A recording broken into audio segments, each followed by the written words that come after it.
Hello बच्चों। Question में लिखा है uniform chain of length and mass and lies on the smooth horizontal table.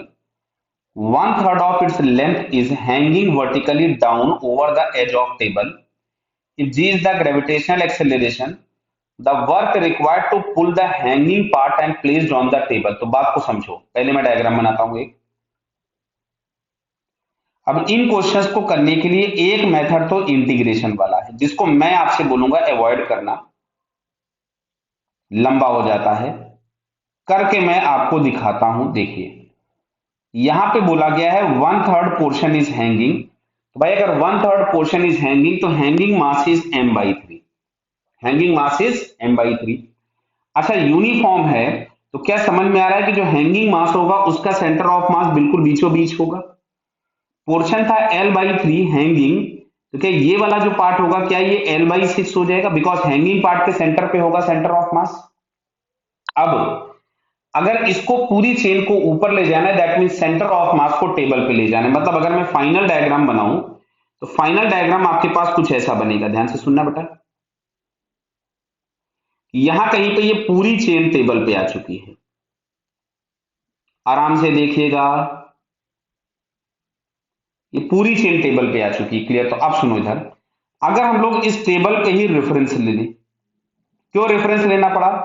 मैं और भी पहले क्वेश्चन पे बोल चुका हूं, मैं फिर से वापस बोल देता हूं कि अगर कभी भी ऑब्जेक्ट की वर्टिकल हाइट चेंज हो रही हो, मतलब आपको एक रेफरेंस लेना पड़ेगा और उस रेफरेंस पर पोटेंशियल एनर्जी जीरो होगी। अगर कोई ऑब्जेक्ट उस रेफरेंस के नीचे है तो पोटेंशियल एनर्जी निगेटिव, रेफरेंस के ऊपर है तो पोटेंशियल एनर्जी पॉजिटिव होगी।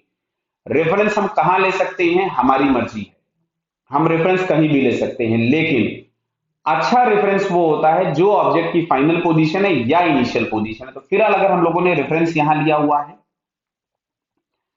अगर हम देखें तो इनिशियल टोटल एनर्जी इनिशियल के नाम पे हम लोगों के पास है m/3 g और -l/6, because centre of mass l/6 नीचे है, तो हो गया -mg/l/18। ये आ गई इनिशियल एनर्जी, बराबर है। अच्छा, यहां पे अगर हम लोग लिखे फाइनल एनर्जी, तो फाइनल एनर्जी आपको जीरो दिख रही है, बिकॉज पूरा का पूरा मास टेबल पे आ चुका है, रेफरेंस पे आ चुका है। क्लियर है? बराबर। तो वर्कडन के नाम पे हम लोगों को लिखा गया था work done by the external is equal to change in total energy plus loss. This is derived from work energy theorem. तो यहां से हम लोग लिखेंगे total energy final minus total energy initial. Loss कोई है नहीं क्योंकि स्मूथ दिया गया था, कहीं भी कोई भी फ्रिक्शन है नहीं। क्लियर?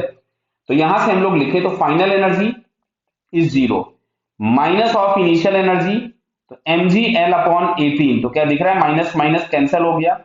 तो finally work done by the external जो आपको मिलेगा इट इज mgl/18। बराबर। तो चेक करते जरा mgl/18 कौन सा ऑप्शन है। तो mgl/18 बेटा लास्ट ऑप्शन दिख रहा है, so it's correct answer is D. Okay बेटा, ऑल द बेस्ट।